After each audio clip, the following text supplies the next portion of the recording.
എന്താ വിശേഷം? അപ്പ അറിഞ്ഞില്ലേ? ഏതോ ഒരാൾ കൊണ്ട് കൊടുത്ത പരാതിയിൽ എടുത്തേക്കുന്ന വകുപ്പ് എന്തൊക്കെയാണെന്ന് ശ്രീ പി ജയരാജൻ അറിയാത്ത പിള്ള ചൊറിയുമ്പോൾ അറിയും.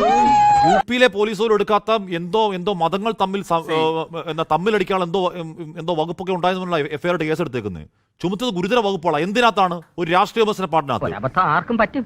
ഒന്നൊന്നുമല്ല, ഇവിടെ എന്തോ സമുദായ കലാപം ഉണ്ടാവും പറയുന്നത് ആരാ? ബജറംഗ് ദളിന്റെ ജില്ലാ സെക്രട്ടറി അല്ല, CPM ജില്ലാ സെക്രട്ടറി. ഇതെന്തോ ഒരു അനുവാദരഹിതമായ കാപട്യവും മണ്ടത്തരവോ കാണിക്കുന്നേ ശ്രീ പി ജയരാജൻ. ഈ പാഴ്നാടകത്തിന്റെ കാലം കുറിക്കുന്ന കൈ വിധിയുടേത്. കാപട്യവും മണ്ടത്തരത്തിന്റെ കാര്യമല്ല ഇതെന്ന് വെച്ച് കഴിഞ്ഞാൽ ഇവിടെ നമ്മൾ കാണുന്നത് എന്താണ്?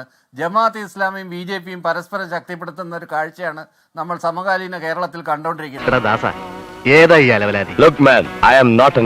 ഇവിടെ ശബരിമല പോലെ കേരളത്തിന്റെ ഒരു അഭിമാന സ്തംഭത്തെ വിശ്വാസ കേന്ദ്രത്തിൽ ഒരു കൊള്ളയുണ്ടായി. എന്തൊരു മറ്റുള്ളവന്റെ കീശത്തപ്പണം അധ്വാനിച്ച് ജീവിച്ചു. സുഭാഷ് കപൂർ മോഡൽ അന്താരാഷ്ട്ര വിഗ്രഹ സംശയം ഉണ്ടാവുന്നു. ആ കൊള്ള കേരളത്തെ മതിക്കുന്ന പ്രശ്നമാണ്. ആ കൊള്ളയെ പറയുന്ന ഒരു പാർട്ടി നിങ്ങൾ ഈ മതവും അതിന്റെ വിശ്വാസവും അതിന്റെ വികാര വ്രണപ്പെടലും സാമുദായിക കലാപം ഉണ്ടാവലിനെ പറ്റി പറയുന്നത് എന്തിനാണ്? ഇക്കണക്കിന് പോയാൽ ഈ മന്ത്രിസഭ താഴെ വീഴും. ഇഷ്ടലാക്കാണ് വീണ്ടും ധ്രുവീകരണം ഉണ്ടാക്കാൻ ബി ജയരാജ് അക്രമം കാണിക്കുന്നത്. ഇതിനകത്ത് ധ്രുവീകരണം ഉണ്ടാക്കുന്നതല്ല, ധ്രുവീകരണം ഉണ്ടാക്കി കഴിഞ്ഞു ഓൾറെഡി. ഒരു ധ്രുവീകരണം ഉണ്ടായില്ല. ഈ പാർട്ടിയുടെ ഒരു വിശ്വാസയുടെ വികാരം ഉൾപ്പെട്ടില്ല. ജനങ്ങൾ സമ്പൂർണ്ണ സാക്ഷരത നേടിയതാണ് നമുക്കടിയായി. സാക്ഷരത നേടിയപ്പോ ജനങ്ങൾക്ക് വിവരം വന്നല്ലോ. ഈ പാർട്ടിയായിട്ട് ഒരു വിശ്വാസി വികാരം ഉൾപ്പെട്ടിട്ടില്ല ശ്രീ ജയരാജ്. അത് വിശ്വാസികളോട് ചോദിച്ചാലേ അറിയാൻ പറ്റൂ. വിശ്വാസികളോട് ചോദിച്ചാലേ അറിയാൻ പറ്റും. ഞാൻ വിളിച്ചപ്പോൾ പല പ്രായമായ ആളുകളും പറഞ്ഞത് ഈ പാട്ട് വളരെ മോശമായി പോയി, വേറെ ഒരു പാട്ട് ഇവർക്ക് കിട്ടിയില്ലേ കോൺഗ്രസ്സുകാർക്ക്? നീ ഒരു ആഗോളമണ്ഡം തന്നെ. വേറെ ഒരു പാട്ടും കിട്ടിയില്ലേ? CPM ഭാരവാഹികളെ വിളിച്ചു വെച്ചിട്ടുണ്ടാവുക. CPM ഭാരവാഹികൾ മുറിവേറ്റു. അത് പാർട്ടി വികാരമാണ്, വിശ്വാസി വികാരമല്ല. ഈ ശബരിമലയിലെ സ്വർണ്ണക്കൊള്ള മാത്രമല്ല, കഴിഞ്ഞ 9.5 കൊല്ലക്കാലമായി കേരളത്തിലെ സർവ്വസാധാരണക്കാരെയും ഈ സർക്കാർ കൊള്ളയടിച്ചത് കൂടിയാണ്. വെളിവുണ്ടേ ഞങ്ങൾ അങ്ങനെ ചെയ്യൂ. ഞങ്ങൾ നിരപരാധികളായിട്ട് കാണും. എല്ലാ വിധത്തിലുമുള്ള കൊള്ള നടത്തിയിട്ടുണ്ട്. അവസാനം ശാസ്താവിനെ കൊള്ളയടിച്ചത് കൂടി വന്നപ്പോൾ അത് പൂർത്തിയായി. ആളുകൾ ഇതെല്ലാം ഓർത്തിരിക്കുന്നു എന്നുള്ളതാണ്. ഇതിങ്ങൾക്കൊന്നും ഒരു ബോധവും ഇല്ലല്ലോ എന്ന് ഞാൻ ആലോചിക്കുന്നു. ഒരു തെരഞ്ഞെടുപ്പിൽ അടപടലം തോറ്റതിന് ശേഷവും ആ പാട്ട് വീണ്ടും ഓർമ്മപ്പെടുത്തിക്കൊണ്ട് അയ്യപ്പനെ കൊള്ളയടിച്ചത് ഞങ്ങളാണേ എന്ന് വീണ്ടും പറയുന്ന അവസ്ഥയിലേക്ക് എത്തുക. അല്ലെങ്കിൽ ഈ ബുദ്ധി ഇല്ലെങ്കിൽ പിന്നെ പറഞ്ഞിട്ടുണ്ടല്ലേ. തിരുവാഭരണ പാത സംരക്ഷണ സമിതി, ഞാൻ ഈ സംഘടനയെ കുറിച്ച് ആദ്യമായിട്ടാണ് കേൾക്കുന്നത്. എൻ്റെ അറിവുറവായിരിക്കാം. പക്ഷെ ഇദ്ദേഹത്തിന് ഈ പരാതി കൊടുത്ത മഹാന് അയ്യപ്പന്റെ സ്വർണം കട്ടുകൊണ്ടുപോയവരെ കുറിച്ച് ഒരു ആക്ഷേപമില്ല. ഇതിനകത്ത് എന്തോ ചുറ്റിക്കളി ഉണ്ടല്ലോ. എന്ത് ചുറ്റിക്കളി? ഒരു ചുറ്റിക്കളി ഇല്ലല്ലേ? അയ്യപ്പന്റെ സന്നിധിയിലേക്ക് 1000 പോലീസിന്റെ അകമ്പടിയോടെ ആക്ടിവിസ്റ്റുകളെ കയറ്റി ആചാരലംഘനം നടത്തിയപ്പോൾ ഒരു ആക്ഷേപമില്ല. ശബരിമല ശാസ്താവിന്റെ ബ്രഹ്മചര്യം നഷ്ടപ്പെട്ടു എന്ന് ഉളുപ്പില്ലാതെ വിളമ്പിയ M സ്വരാജിനെ കുറിച്ച് ഒരു പരാതിയുമില്ല. ഞാനൊരു സത്യം പറഞ്ഞ് വിശ്വസിക്കൂ. എനിക്കത് ഓർമ്മയില്ല. അയ്യപ്പന് മാത്രമല്ല മേൽശാന്തിക്കും തന്ത്രിക്കും വരെ ബ്രഹ്മചര്യം ഇല്ലല്ലോ എന്ന് ഇളിച്ചോണ്ട് പറഞ്ഞ പിണറായി വിജയനെ കുറിച്ച് ഒരു ആക്ഷേപമില്ല. ഞങ്ങൾ ഒരുപാട് യുവതികളെ കയറ്റി ആചാര ലംഘനം നടത്തി എന്ന് പറഞ്ഞ MM മണിയെ കുറിച്ച് ഒരു ആക്ഷേപമില്ല.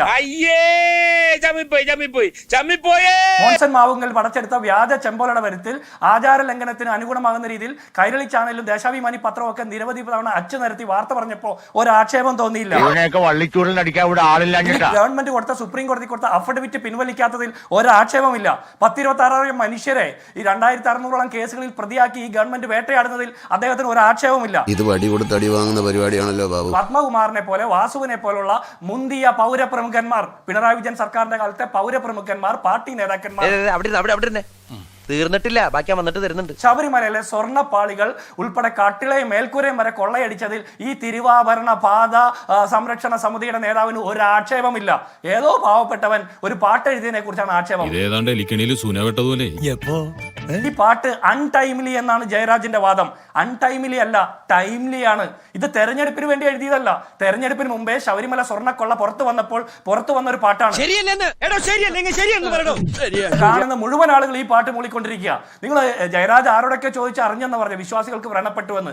ഈ പാട്ട് കേൾക്കുമ്പോൾ വ്രണപ്പെടുന്ന വികാരമുള്ളത് CPM-കാർക്ക് മാത്രമാണ്, അല്ലാതെ വിശ്വാസികളായിട്ടുള്ള ഒരു മനുഷ്യനും വ്രണപ്പെട്ടില്ല. ശബരിമല ശാസ്താവിന്റെ സ്വർണം കട്ടപ്പോൾ വിശ്വാസം വ്രണപ്പെടാത്ത സഖാക്കന്മാരായിട്ടുള്ള മുന്തിയ പൗരപ്രമുഖന്മാരായിട്ടുള്ള സഖാക്കന്മാർക്കല്ലാതെ മറ്റാർക്കും ഈ പാട്ട് കേൾക്കുമ്പോൾ വികാരം വ്രണപ്പെടുന്നില്ല.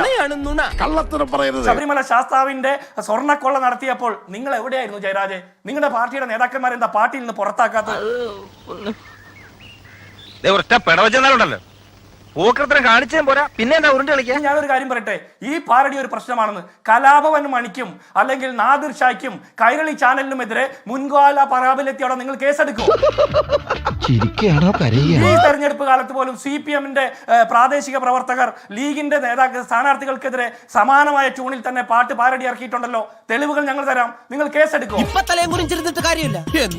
ഫുട്ബോളിനെതിരെ മൈക്കിനെതിരെ കേസെടുക്കുന്ന, ആംപ്ലിഫയറിനെതിരെ കേസെടുക്കുന്ന പിണറായി വിജയന്റെ കാലത്താണ് ഈ VD രാജപ്പൻ ജീവിച്ചിരുന്നെങ്കിൽ ഈ കാരണഭൂതൻ അദ്ദേഹത്തെ ജയിലിലിട്ട് ഒരു പരുവമാക്കിയാണ്. ന്യൂനപക്ഷ വിഭാഗത്തിൽപ്പെട്ട ഒരു മനുഷ്യൻ ഒരു പാരഡി ഗാനം എഴുതിയാൽ അതിന്റെ പേരിൽ വർഗീയതയുടെ ഗവേഷണം നടത്തുന്ന നിങ്ങൾ എത്രയോ തരം താണിരിക്കുന്നു.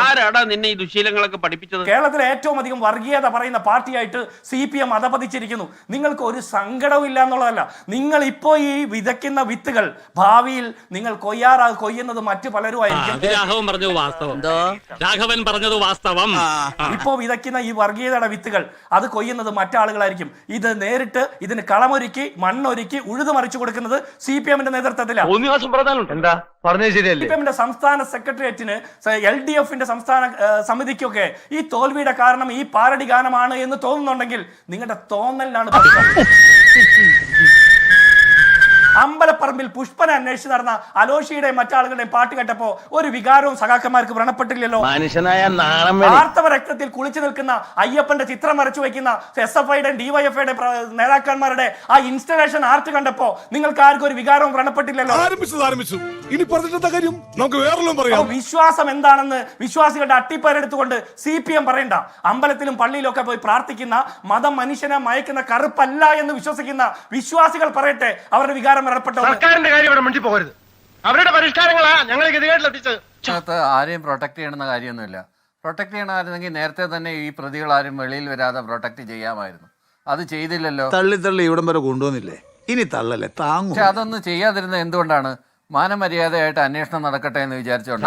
പറയുന്ന കേട്ടാത്തൊന്നും ഞാനിതൊന്നും കാണുകയും കേൾക്കുകയും ചെയ്യും. ഇറോഷൻ ഓഫ് ഡെമോക്രസി എന്ന് പറഞ്ഞിട്ടുള്ള ഒരു കൺസെപ്റ്റിലേക്ക് നമ്മൾ പോവുകയും അവിടെ ഒരു ഡിബേറ്റിന് ഒരു സാധ്യത ഇല്ലാതാവുകയും പ്ലൂറലിസം നഷ്ടപ്പെട്ടു പോവുകയും ഡീവിയന്റ് ആയിട്ടുള്ള അല്ലെ വീക്കർ സെക്ഷൻ ഇല്ലാതാവുകയും. മനസ്സിലാവുന്നില്ല. ഒരു പിടിയുമില്ല. നിനക്കോ? ഇല്ല. പൊളിറ്റിക്സ് എന്ന് പറയുന്നത് മോറൽ ക്രൂസൈഡായി മാറുകയും ചെയ്യുന്ന ഒരു അവസ്ഥയിലേക്ക് കാര്യങ്ങൾ നീങ്ങും. അതുകൊണ്ടാണ് ഈ രാഷ്ട്രീയ ഇലക്ഷൻ നടക്കുന്ന സമയങ്ങളിൽ ഇത്തരത്തിലുള്ള കാര്യങ്ങൾ ഒഴിവാക്കണം നമ്മൾ ആവശ്യപ്പെടുന്നത്. വിശ്വാസം വ്രണപ്പെടുത്തുന്ന ഒരു വരി അങ്ങ് പറയൂ. വിശ്വാസത്തെ വ്രണപ്പെടുത്തുന്നത് ഒരാളുടെ വിശ്വാസത്തെ വ്രണപ്പെടുത്തുന്നു എന്ന് പറഞ്ഞ ഒരാള് വന്നു. അപ്പൊ പോലീസ് അത് കംപ്ലൈന്റ് എടുത്തതല്ലേ ഉള്ളൂ. സ്വബോധമുള്ളവരായിരുന്നെങ്കിൽ പറഞ്ഞു വെക്കാമായിരുന്നു. ഇത് മുഴുവൻ വട്ടന്മാരല്ലേ. അങ്ങനെയാണെങ്കിൽ വെള്ളാപ്പള്ളി പറയുന്ന കുടുംബവർഗീയതയ്ക്കൊക്കെ കംപ്ലൈന്റ് വേണ്ടേ? അത് കേസ് എടുത്തിട്ടുണ്ടോ? സ്വമേധയാ കേസ് എടുത്തിട്ടുണ്ടോ? ഇല്ലല്ലോ. അതല്ല പ്രശ്നം. അതല്ല അങ്ങ് പറയൂ. ഈ പറയുന്ന വിശ്വാസി വികാരത്തെ, അയ്യപ്പനെ ഇകഴ്ത്തുന്ന അവിടുത്തെ ആചാരങ്ങളെ ഇകഴ്ത്തുന്ന ഒരു വരി പറയൂ. ആചാരങ്ങളെ ഇകഴ്ത്തുന്നതല്ല, ഇത് അൺടൈംലി ആണെന്ന് ഞാൻ ആദ്യമേ തന്നെ പറഞ്ഞു. അൺടൈംലി എന്ന് പറയുന്നത് ഈ പറഞ്ഞ മതധ്രുവീകരണം, മതവികാരം, മതങ്ങൾ പരസ്പരം പോരടിക്കാൻ ഉതകുന്ന എന്നൊന്നും വകുപ്പ് ബന്ധം പര്യാപ്തമല്ല. അൺടൈംലി എന്ന് പറയുന്നത്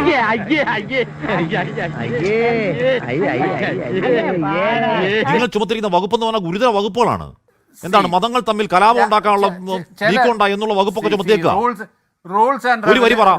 പൂവെടുത്ത് ചെവിയിൽ വെച്ചിട്ട് റോഡിൽ കൂടി ഒന്ന് ഓടിയാലോ എന്ന് ആലോചിച്ചിരിക്കുകയാണ്. വർക്കിംഗ് വിമണിന് 1000 രൂപ വെച്ച് കൊടുക്കുന്നത് എന്തുകൊണ്ടാണ് തടഞ്ഞത്? ഇലക്ഷൻ സമയമായതുകൊണ്ട്. ഇതേ സാധനം തന്നെ ബീഹാറിൽ എന്തുകൊണ്ടാണ് 20,000 രൂപ കൊടുക്കുന്നതെന്ന് വിലക്കാതെ? ഒരുപാട് കള്ളങ്ങൾ കൊണ്ട് പുതിയൊരു വിശദീകരണം ഇനി ഇവിടെ വേണ്ട. നിനക്ക് പറ്റിയ പണി എന്താണെന്ന് ഞാൻ പറയാം. ഒരു 6 ഇഞ്ച് നീങ്ങി ഒരു ചുവന്ന സ്വിച്ച് കാണുന്നുണ്ടോ?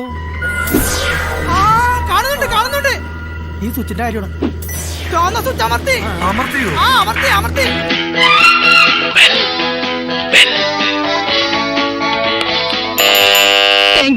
ഈ ഉപകാരം മറന്നാലും ഞാൻ മരിക്കില്ല.